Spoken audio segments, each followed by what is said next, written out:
Estamos en el Parque Industrial Ladrillero y esto es lo que queda de 20 millones invertidos para unos hornos de nueva tecnología que iban a quemar supuestamente con menos emisiones de humos contaminantes. Acompáñenos a ver un poquito de lo que es esta inversión, que de sus impuestos se pagaron, de mis impuestos salió esta mega obra o mediana obra, pero esto, lo que queda, es lo que se puede apreciar. La Secretaría del Medio Ambiente y Recursos Naturales, Semarnat, entregó el año pasado a la Secretaría del Medio Ambiente Estatal 20 millones de pesos para la construcción de los primeros hornos de bajas emisiones de humos contaminantes y lograr la reubicación de al menos 200 de los casi 400 obradores que aún hay dentro de la mancha urbana al Parque Industrial Ladrillero. ¿Y ya no aguantaron? Pues No, sí, todos están cayendo, ¿cómo? no, el patrón nos habló y sáquenlo todo porque no se vaya a caer el pinche mugrero de obrador. Información de dependencias estatales y municipales señalan que van invertidos alrededor de 400 millones de pesos federales desde su inicio de operación.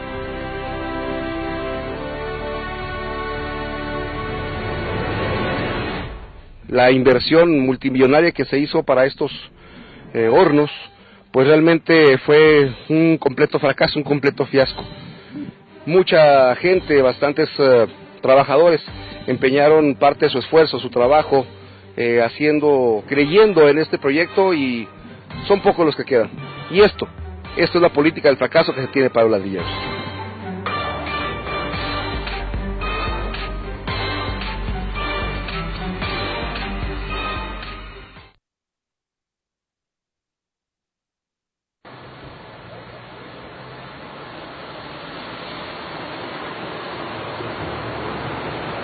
Y no hay nada aquí. Ya hay muchas quejas y nadie viene. Desde cuando estaba Jorge Herrera Delgado, él fue el que nos entregó este pavimento, fíjese nomás. Él ya se fue, hace años que se fue, en paz descanse, pero vea cómo nos dejaron. Yo misma les decía a los arquitectos, aquí ya se hace un hoyo, tengan cuidado, pero me decían, usted no sabe, pero yo veía. No, que vamos a traer una máquina, y le habló que aquí, ven, que nunca vino. Hasta llegarme a las rodillas de adentro de mi casa. ¿A veces pasa este bordón? A veces sí, señor. Sí, la brincas, tenemos que poner otra tabla más alta para que ya no entre el agua.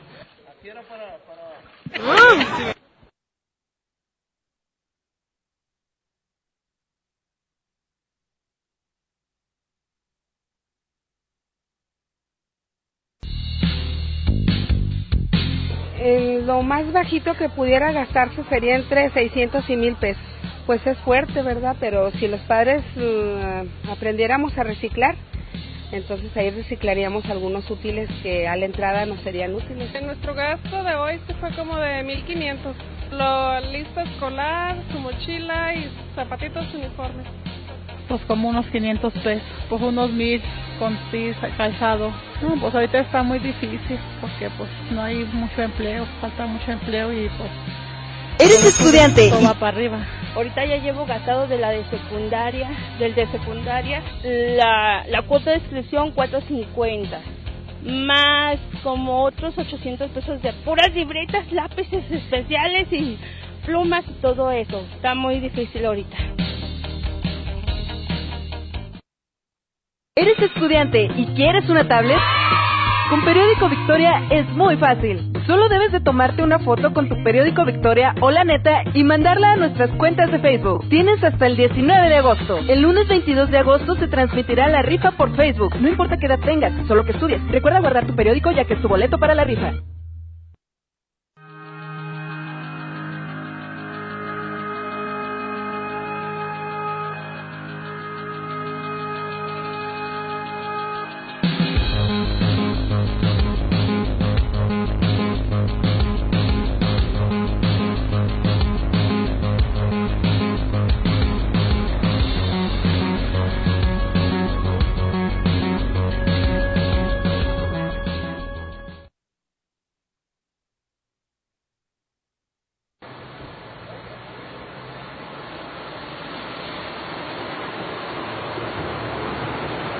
y no hay nada aquí. Y hay muchas quejas y nadie viene. Cuando estaba Jorge Herrera Delgado, él fue el que nos entregó este pavimento, fíjese nomás. Él ya se fue, hace años que se fue. En paz descanse, pero vea cómo nos dejaron. Yo misma les decía a los arquitectos, aquí ya se hace un hoyo, tengan cuidado, pero me decían, usted no sabe, pero yo veía. No, que vamos a traer una máquina y le habló que aquí, ven, que nunca vino. Hasta llegarme a las rodillas de adentro de mi casa. ¿A veces pasa este bordón? A veces sí, señor. Sí, la brinca, tenemos que poner otra tabla más alta para que ya no entre el agua.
Estamos en el Parque Industrial Ladrillero y esto es lo que queda de 20 millones invertidos para unos hornos de nueva tecnología que iban a quemar supuestamente con menos emisiones de humos contaminantes.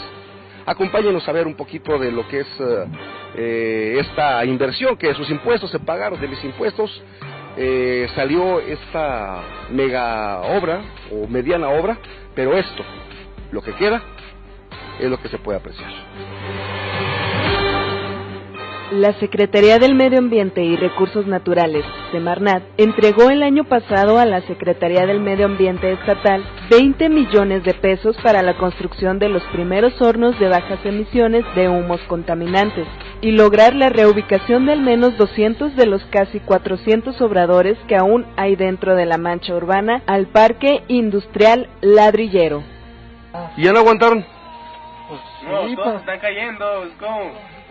No, el patrón nos habló y sáquenlo todo porque no se vaya a caer el pinche mugrero de obrador. Información de dependencias estatales y municipales señalan que van invertidos alrededor de 400 millones de pesos federales desde su inicio de operación.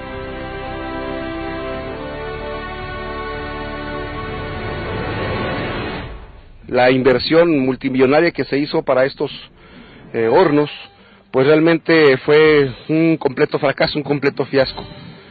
Mucha gente, bastantes trabajadores, empeñaron parte de su esfuerzo, su trabajo, creyendo en este proyecto, y son pocos los que quedan.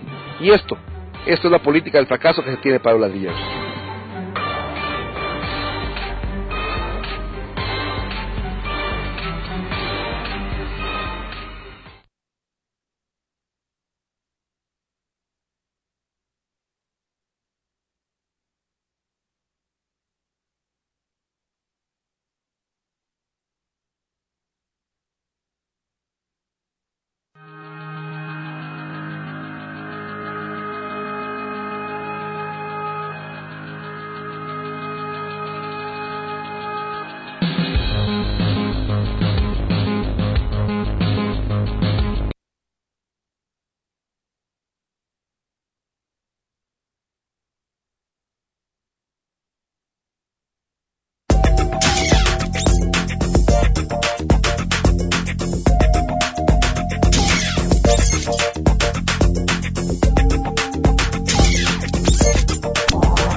¿Qué tal? Muy buenos días. Les agradecemos mucho que nos acompañen. Esta es una edición más de este espacio, Página de Análisis, que Victoria de Durango ofrece para conocer la opinión de los analistas, los columnistas de este periódico, y desde luego ponerlos a consideración y escuchar también la opinión de quienes nos hacen favor de seguirnos y leernos en sus hogares. Agradezco mucho a Víctor Hernández Guerrero. Víctor, bienvenido. Buenos días, Mariana. Buenos días, gracias por la invitación. No, al contrario, gracias por compartir con nosotros tus experiencias y tus puntos de vista, que además de leerlos, bueno, ahora aprovechamos para platicarlos un poco. Y hay varios temas importantes esta semana, ha sido una semana muy surtida, muy variada. Sí, una semana yo creo que muy movida en cuanto a los temas de información. Yo creo que la situación de las policías federales, de los militares, de la actuación del gobierno federal con respecto a ciertos conflictos en el panorama nacional, es de las asignaturas que todavía se siguen debatiendo fuerte, lo mismo que el tema del magisterio nacional, si regresa o no regresa a clases la próxima semana, el próximo lunes. Hay varios temas. Y mira, este que mencionas en principio, el de la actuación de las policías, las fuerzas de seguridad, la fuerza pública, vamos a llamarlo así, que incluye policías estatales, policías federales, el mismo ejército. Veí hace unos días una grabación en video de un incidente en algún lugar del país, en donde algunos usuarios de un autobús detienen a un asaltante y lo tienen tirado en el suelo, y llega un policía y le explican, este vino a asaltar y hasta golpeó, le pegó a algunas personas. Pero las personas están tan indignadas que le dan sus patadas al asaltante. Y el policía está tan indignado también que le da sus patadas al asaltante. O sea, pero se siente una frustración enorme de parte de la gente, del policía. Se le ven ganas de pegarle, se le ven el deseo de desquitarse de ese delincuente. Y ahí viene la contradicción. En el momento en el que él lo golpea o en el momento en el que le pega, está exponiendo el posible castigo al delincuente. Claro. Porque ya se está abusando. Esto nos pone en el panorama de qué es lo que está pasando últimamente a gran escala, como el incidente que recientemente dictaminó la Comisión de Derechos Humanos en Tanguato, donde determinan que hubo exceso, que hubo abusos, que hubo violaciones graves a los derechos humanos de los delincuentes por parte de la policía y del ejército, al grado de haber matado, haber ejecutado a 22 de ellos, por lo menos. 22 de ellos, sí. Bueno, yo creo que este es el tema que nos lleva a poner sobre la mesa este uso legítimo de la fuerza o no. Yo creo que va a ser de las asignaturas que en las próximas semanas se va a estar debatiendo, o se debe debatir ya con urgencia, tanto en el Senado como en el Congreso de la Unión de manera general. ¿Por qué? Porque ya tenemos muchísimos casos en donde interviene las fuerzas federales del orden, o interviene el Ejército Mexicano, la Marina, y luego se viene atrás de ellos se viene la Comisión Nacional de Derechos Humanos, se vienen las Comisiones Nacionales de Derechos Humanos de la sociedad civil, se viene toda una opinión pública en pos de los supuestos agresores. Entonces, hoy ya no se sabe hasta dónde debe llegar la fuerza del Estado a través de sus cuerpos de seguridad en situaciones de gravedad, de confrontación, en donde regularmente siempre están vidas de por medio. Lo que sucede en el sureste mexicano, pues, hoy por hoy es muy preocupante, porque en cada choque que hay entre policías, maestros o sociedad civil, hay heridos, hay muertos, y regularmente quien sigue desgastándose en este proceso de confrontar, de poner el orden, es el Estado. Es el Estado. ¿Y las instituciones del Estado? De las instituciones del Estado. Entonces yo creo que sí vale la pena que el Congreso de la Unión legisle, precise, especifique. La Suprema Corte de Justicia de la Nación, a través de unos de sus magistrados en esta semana, fue muy preciso. Ley que no se cumple, que no se hace ejercer, ¿sí?, es ley que está muerta. Lo dice un magistrado.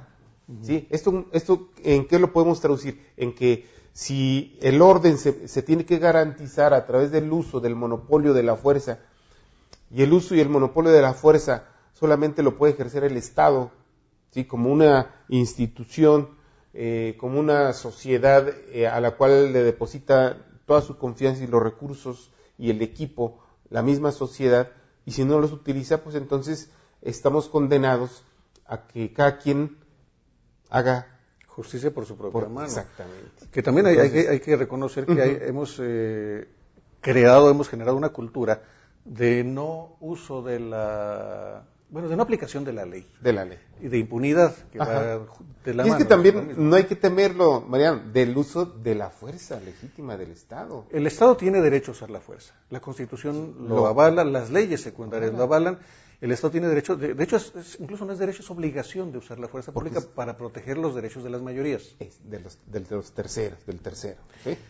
Pero hemos visto a lo largo de las décadas cómo algún delincuente está agrediendo, está lesionando, está afectando, y a veces no delincuente, un infractor, como no necesariamente delincuente, un infractor que está afectando derechos de terceros, y la ley ordena que ese infractor debe ser por lo menos detenido o por lo menos removido de donde está para que no siga afectando, y no se usa la fuerza. Sí. Le tienen miedo, hay un miedo endémico al uso de la fuerza. ¿Por qué? Porque estamos todavía con el síndrome del movimiento del 68. ¿Sí? Las generaciones de hoy saben a través de la historia, o que se los han platicado, que lo del movimiento del 68, ¿verdad?, es un lastre histórico que nos persigue, y que regularmente muchos abusones, muchas organizaciones se esconden a través de esas leyendas, a través de esos mitos creados para protegerse al hacer sus fechorías. Ayer, por ejemplo, el viaducto a la altura de Altavista, un grupo en el viaducto, un grupo de ciudadanos perredistas, ¿sí?, bloquean el viaducto. O sea, se atasca en la capital del país, se atasca la circulación por más de 3-4 horas.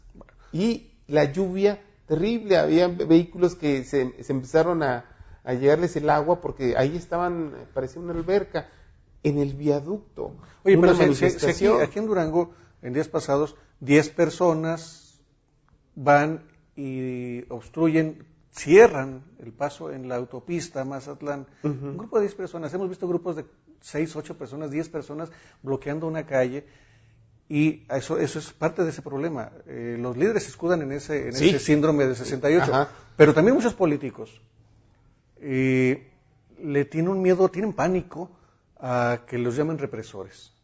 Tienen pánico a ejercer la autoridad en ese aspecto. No quieren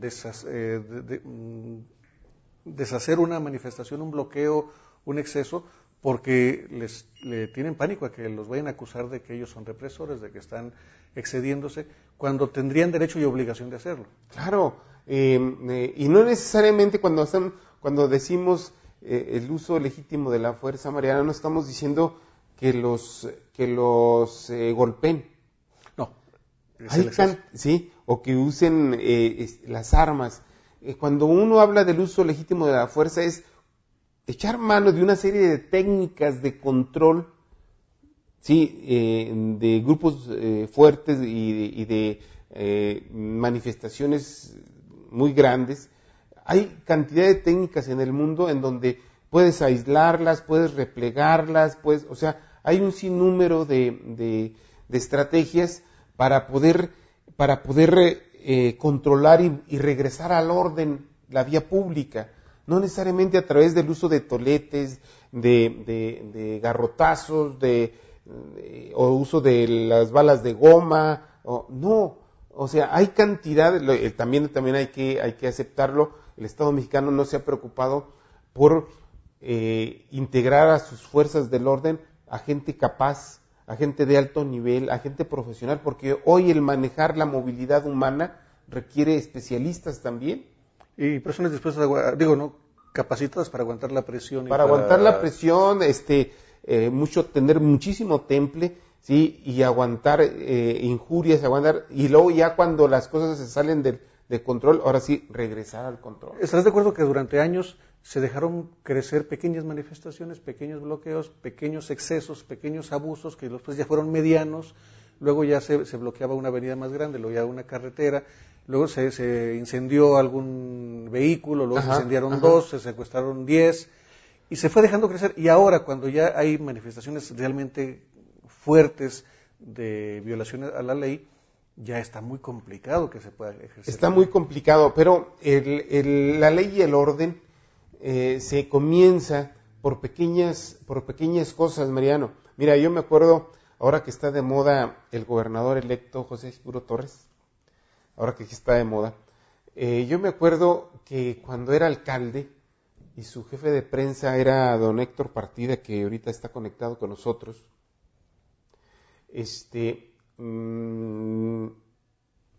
debatíamos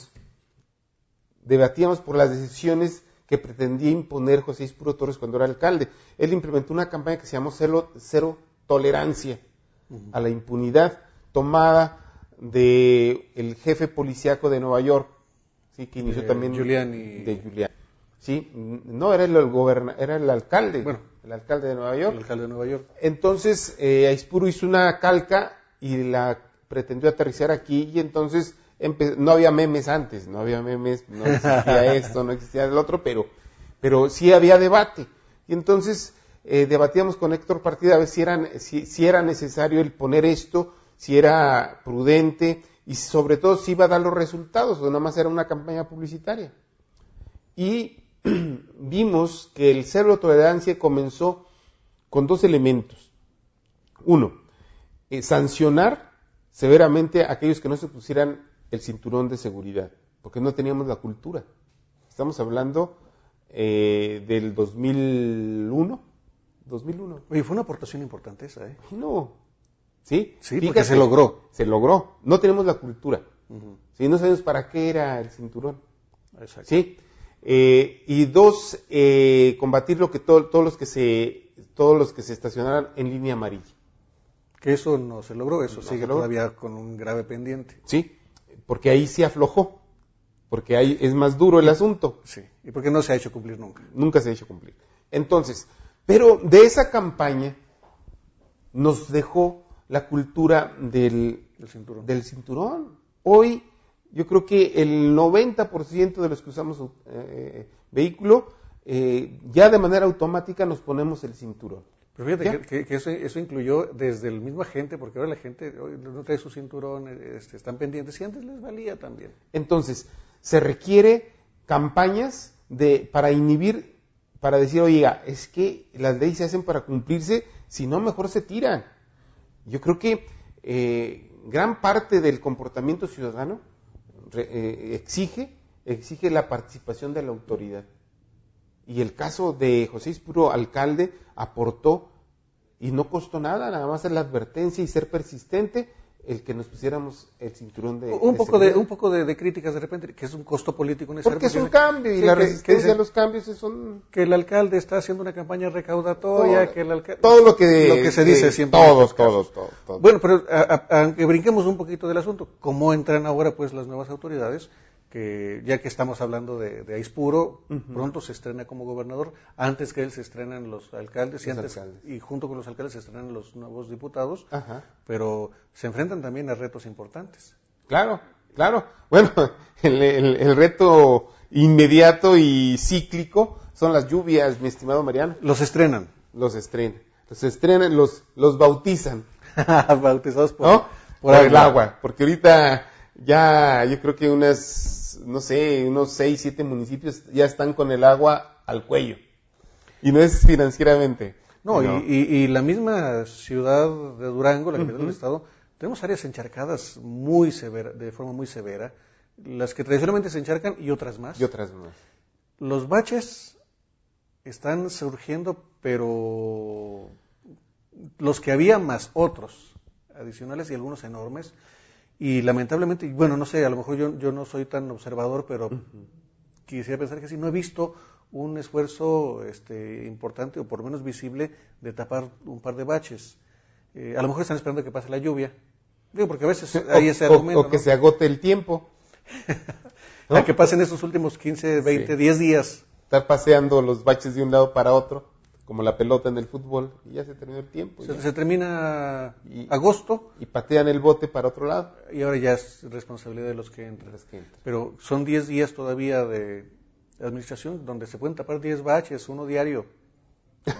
Digo, no sé si hay alguna cuadrilla tapando baches en algún lugar, yo no la he visto, a lo mejor sí, y soy muy mal pensado, pero no los he visto. Y he visto baches enormes en lugares muy céntricos, en lugares de mucho tráfico, en lugares donde los vehículos se están dañando de manera seria. Pero bueno, es otro de los... Fíjate que como el tema de la alternancia, Mariano, amigos, es muy importante. Yo me acuerdo en el 1991, cuando llega Gonzalo Yáñez a la presidencia municipal, y dentro de sus locuras que a veces tenía Gonzalo, se le ocurre el dotar al municipio de una pequeña fábrica de pavimento, una pavimentadora. Se trae unos fierros viejos que compró no sé en dónde y los instala. Y empiezan a hacer experimentos con el slurry, el reciclamiento, con materiales más resistentes. Y yo creo que es en esa etapa que yo recuerdo en donde las lluvias se enfrentaron de manera exitosa. No en el primer año, fue a mediados del segundo y todo el tercer año de gobierno de Gonzalo, y heredó esa fábrica a Marcos Cruz. Llegó Ismael y vendió los fierros viejos y volvimos a depender de la ética, de la honestidad y de los concursos transparentes, sí, con la iniciativa privada. Digo, los concursos organizados por los responsables de organizar las licitaciones. Sí. Entonces, tú dices, oye, es buena la alternancia porque llega un alcalde y crea cosas interesantes, ¿sí? Pero llega otro y no le gusta. No, pero ya al menos hay puntos de comparación que se recuerden. Ya hablamos de los cinturones con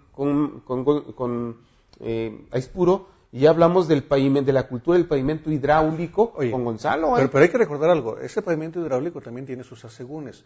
Hay que tener muy claro, cualquier persona que se asome y se dé una pasadita, por ejemplo, por Primo de Verdad, que se pavimentó justo en ese tránsito de Gonzalo a Marcos, entre las dos administraciones, estuvo horrible, fatal. Es una alberca, se inunda, mal planeado, mal trazado, mal hecho, barato. Pero son cosas diferentes. Digo, es diferente a invertir en pavimentos y a tener recursos invertidos de manera cíclica.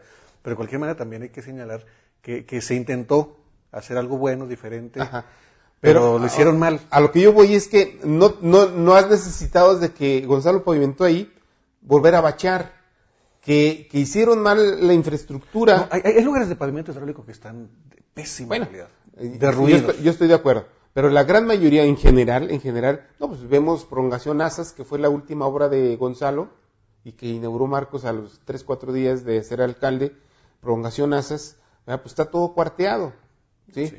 Pero no tiene baches. A lo que yo voy es que no, o sea... Bueno, hay cuarteaduras.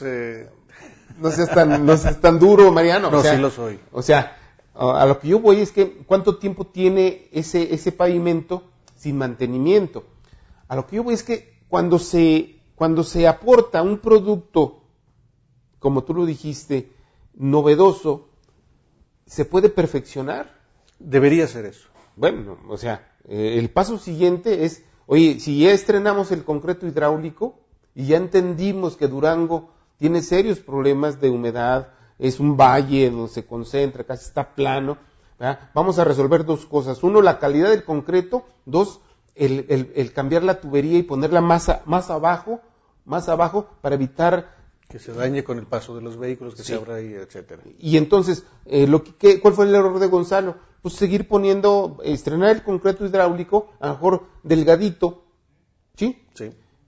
Pero dura más que el pavimento. A lo que yo voy es que dura mucho más que el pavimento en Durango, y no bajar más el drenaje y no bajar más las tomas de agua, porque se siguen quebrando. Entonces, tú dices, pero de eso a como vivimos ahorita.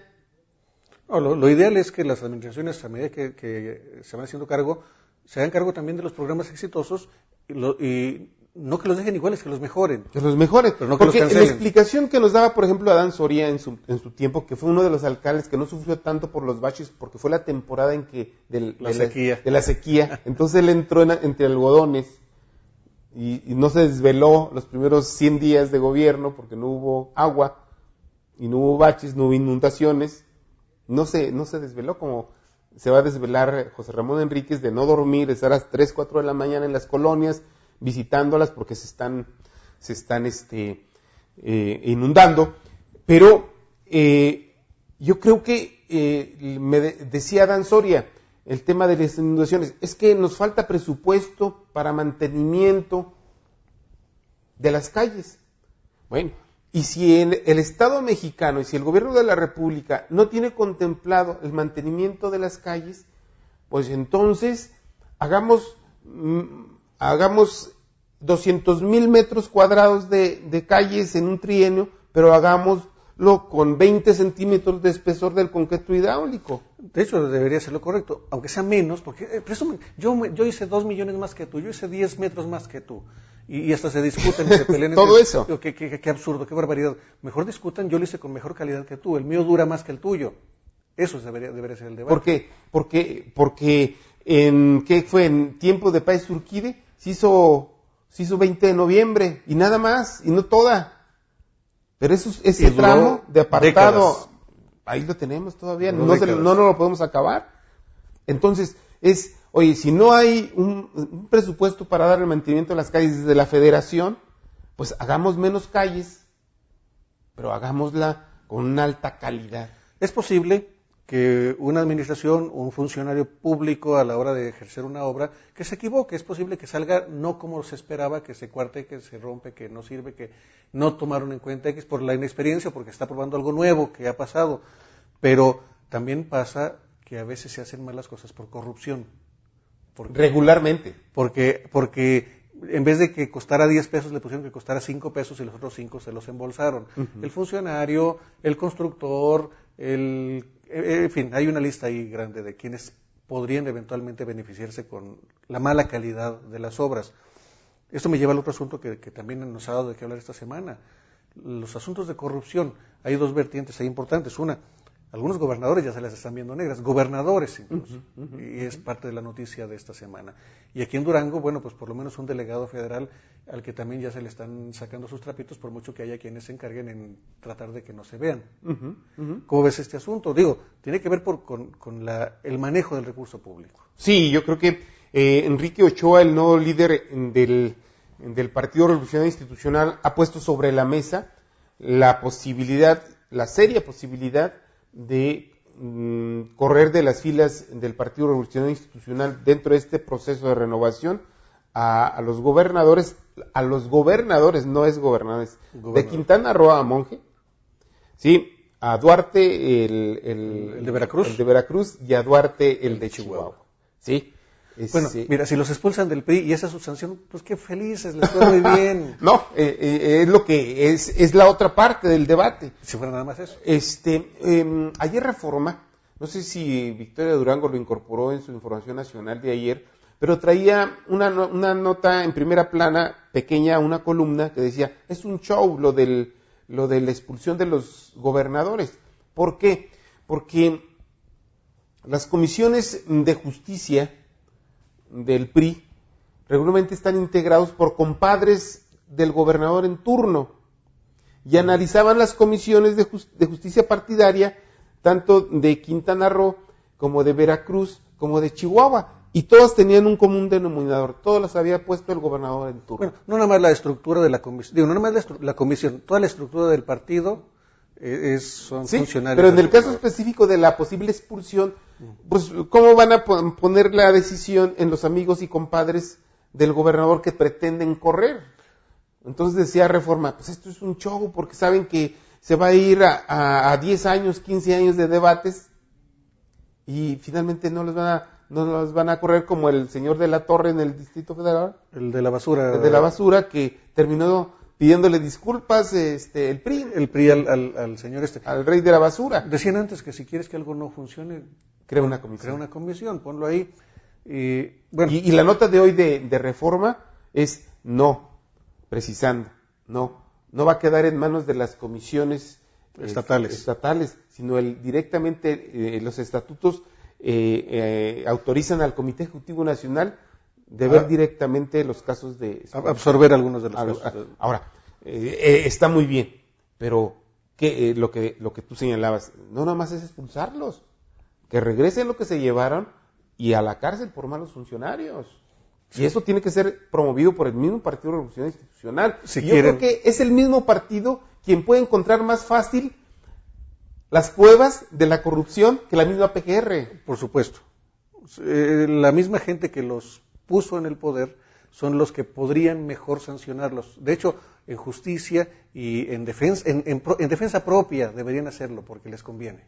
Porque la gente del PRI es la que administra la Secretaría de Finanzas y la que sabe, o sea, no estoy diciendo el secretario de Finanzas, sino los subalternos. Son los directores, los subdirectores, los subsecretarios, los operadores. Y entonces son los que pueden aportar las pruebas de manera anónima al PRI nacional y el PRI nacional entregárselas a la PGR. Mire, aquí está, por eso lo tiene que correr. Debería ser. A nivel Durango, el delegado de la Sedesol también. Bueno, es el caso, es puro en el encuentro de AMGE. Una de las dos AMGEs que existen. Existe ahí. El pasado lunes abordó el tema de Javier Hernández y el caso yo siento que es nada más un ejemplo de lo que se podría encontrar. ¿Es ejemplo de otros? Pues hay una percepción de que es eso. Entonces José Ispuro Torres señala que eso no va a quedar cerrado, que hay otros caminos por los cuales se tiene que llegar otra vez a desempolvar el caso. Y que el asunto de las despensas guardadas en la bodega es apenas la punta del iceberg, o un cachito, una asomadita de lo que realmente hay detrás. Sí, de lo que hay. Y entonces yo les comentaba la otra vez, bueno, hay que también buscarle se hablaba mucho de Jaime Fernández Aracho, por ejemplo, quien tenía recursos descentralizados casi del gobierno del Estado y que los administró durante mucho tiempo como una extensión de una de las oficinas de la Gobernación, y se hablaba que también tenía toda una estructura, nave sí, llena de recursos, sí, provenientes de los presupuestos federales. Entonces, o sea, yo siento que el caso Javier Hernández, como dices tú, es nada más un pequeño ejemplo de lo que se puede encontrar. Sí, realmente José Ispuro Torres trae la intención de un gobierno honesto, transparente. Aprovechando el tiempo, ya que estamos en esta parte final, y hablando de manejo de recursos, o de correcta administración, o de buenas políticas públicas, para cerrar, esta semana ha sido parte de las noticias también el asunto del rendimiento deportivo de los mexicanos en las competencias internacionales.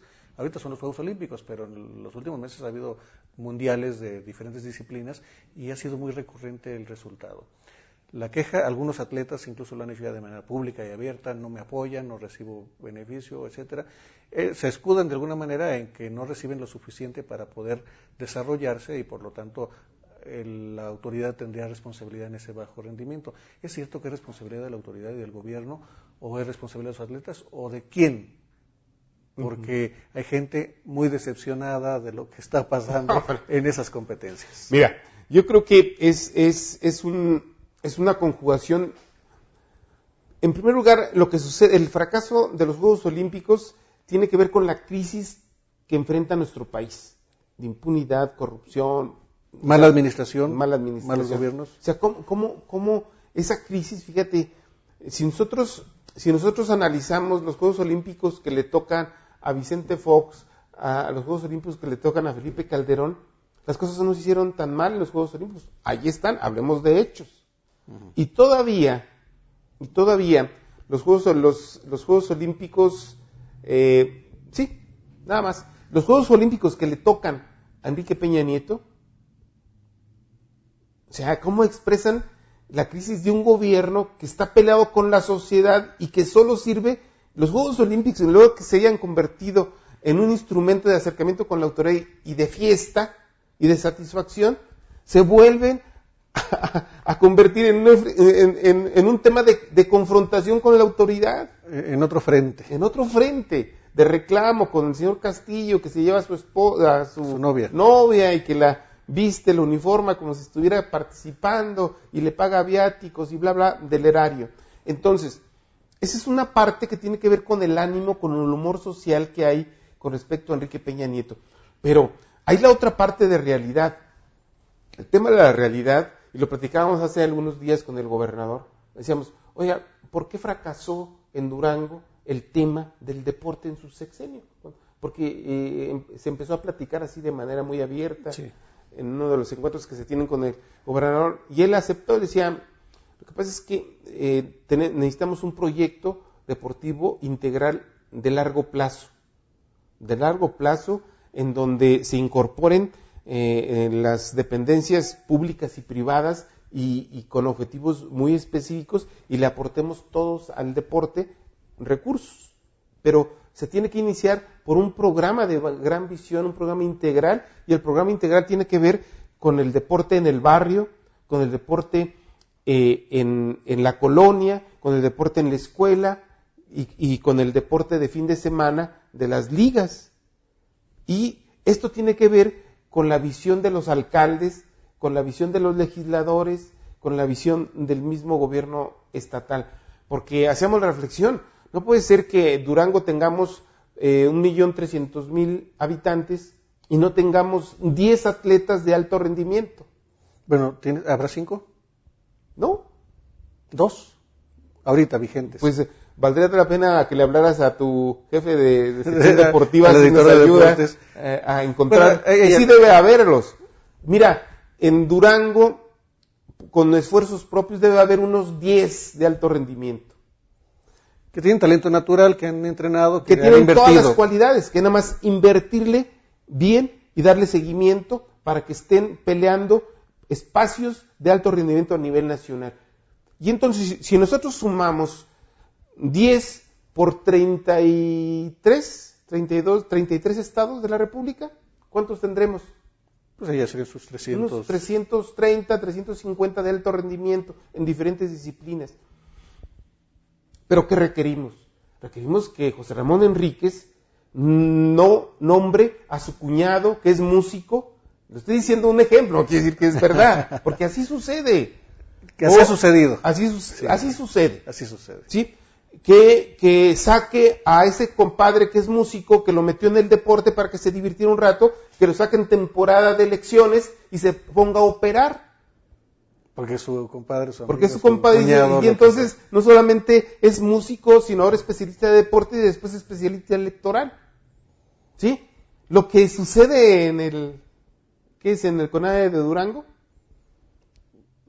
Pues el Instituto Estatal del Deporte. Sí, que el responsable se va a campañas, ¿no? A operar campañas, una y otra vez, y luego se regresa. Ese es Y el deporte se tiene la percepción de que está en el abandono. Porque es un parche mal pegado en las diferentes programas educativos y de la sociedad. Es un relleno en la administración pública ahorita.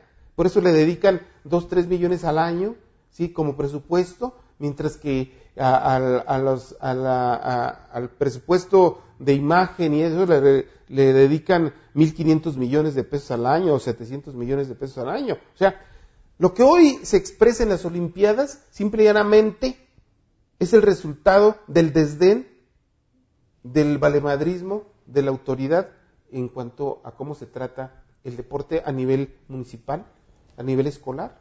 Ha habido algunas cuentas que han hecho incluso algunos economistas y algunos que de las personas que se dedican a revisar los presupuestos, y se hacen las sumas y dice, oye, pues es que si hay una buena inversión, si hay recurso, si se ha gastado bien, no nada más en el Comité Olímpico, en las delegaciones, en las representaciones, no nada más en los institutos, en general hay una inversión, si no óptima, por lo menos es mejor que la de muchos países que tienen mejores resultados. Entonces, ¿por qué nuestro medallista en boxeo de tercer lugar andaba boteando?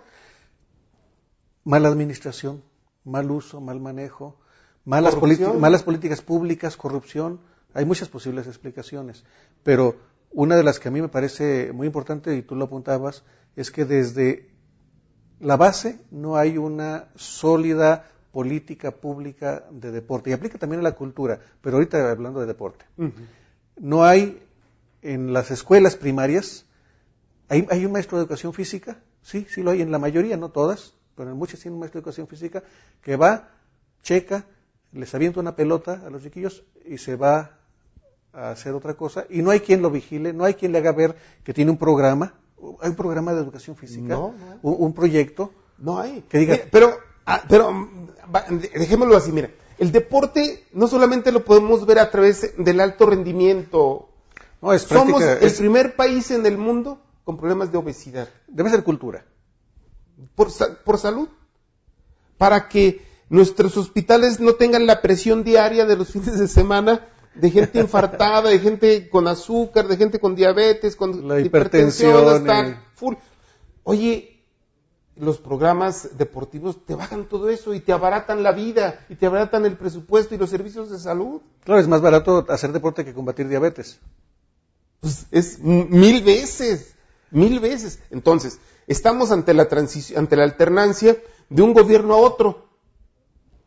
Entonces, como sociedad, pongamos el dedo en el deporte. Don José Ispuro Torres, ¿qué va a hacer con el deporte de Durango?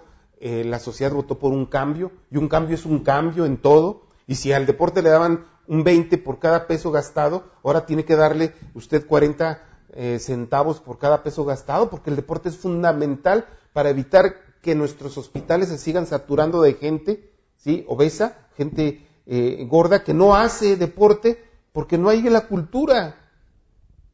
No hay la cultura. Y desde pequeños no te infunde. Entonces, yo estoy así porque pues esa es mi subcultura, maestro. Porque nunca nos disciplinamos. No, porque mi familia no se preocupa, porque no hay promocionales, y vemos saturados la radio y la televisión con que el gobernante inauguró esto, y ya vemos, estamos hasta acá de publicidad oficial, y cuánta publicidad que te fomente la salud del deporte, bla, bla, bla. ¿Cuánta? Insuficiente. Pero yo aprovecho la coyuntura para señalarlo en el otro aspecto, en el área de la cultura. El ejemplo está clarísimo. A nivel municipal, que es así básico. En el reciente trienio, ¿quién fue el director de cultura? El amigo, el compadre del alcalde. Que bueno, luego ya se mueve también de ubicación. ¿Y sabía algo de cultura? No. Medio sabía cantar, porque tampoco era así. Bueno, tenía esa cualidad. Imagínate, alguien para quien los eventos del Festival Ricardo Castro, su visión del Festival Ricardo Castro Municipal, era traer a Bronco, a Ricardo Montaner. Hágame el refabrón Cabot. No es posible. Ese era el nivel de cultura que nos trataron de poner, por favor. No, si nosotros ese dinero que le pagamos a Ricardo Montaner o a Bronco, si lo dedicamos de presupuesto para la cultura, para los escritores, para toda esa gente que anda tocando puertas eternamente para publicar un ensayo, para publicar un libro de poemas, para publicar una crónica de barrio. Para la rondallita que con muchos esfuerzos está trabajando allá en la colonia, en la secundaria, para esos pequeños expresiones artísticas. Hay grupos callejeros que están dando mucha calidad y lo están haciendo Claro, bien. tenemos... Oye, no sé si fuiste tú al ensamble ese de Michael Jackson con la orquesta... La Sinfónica de la Universidad. Carajo, una belleza. Y hay esfuerzos individuales particulares muy buenos. La maestra Cesaretti está haciendo un excelente trabajo en su academia, pero es particular, es privado. Esperanza Azteca, con todo lo que sea, bueno, están trabajando, tienen recurso público, eso sí, qué bueno, adelante. Pero hay ejemplos de que sí funciona, de que sí sirve. Pero no nada más es porque se vea bonito, porque sea estético, porque sea agradable, no. Es cuestión también que tiene que ver con aspectos tan básicos como la seguridad, con aspectos tan básicos como el buen nivel... El desarrollo de la personalidad, armónico carácter, de la sociedad. Sí. Entonces es básico. Entonces, hoy se abordan estos temas porque estamos ante la inminente alternancia de un gobierno a otro, entre la transición de una forma de ser de 84 años a una forma diferente. Eso nos ofrecieron. Y ese es el reto, que sea diferente. Diferente, ir desmontando toda esa entramada de malos hábitos y desviaciones que se vivieron en tanto tiempo. Hoy lo vamos a ver con los nuevos gobiernos, ¿no? El tiempo se nos viene encima, ese es el reto, que sea diferente, pero que sea diferente para bien, que logren librar los retos que hay por ahí, pero bueno, tus conclusiones de esta conversación. Sí, yo creo que en el tema de los derechos humanos, yo creo que sí es necesario que el Senado de la República, el Congreso de la Unión, resuelva el tema y lo precise sobre el uso legal de la fuerza. Es importante para dejar de estar con eternos debates y confrontaciones por la violación de los... ¿Hasta dónde la fuerza del Estado tiene que llegar y en qué circunstancias específicas? Si el policía tiene garantía de que por usar las armas no va a ir a la cárcel o no va a ser linchado mediáticamente como han sido últimamente hechos muchísimos policías, sí. Porque nuestras fuerzas del orden,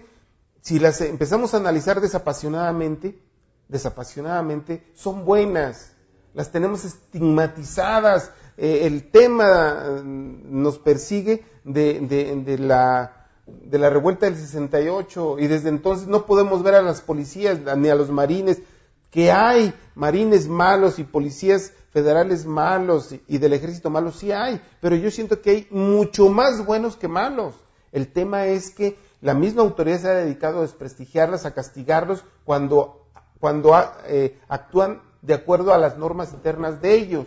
Entonces, por eso hay que debatir y dejar en claro el uso legal de la fuerza. ¿Te imaginas qué siente el policía municipal aquí en Durango Claro. cuando detiene a una persona en la calle porque está cometiendo una infracción, porque viene ebrio y le hablan, oiga, de parte de su jefe, de parte del regidor, de parte de que lo deje ir? ¿Qué no le dijeron que la clave es esta?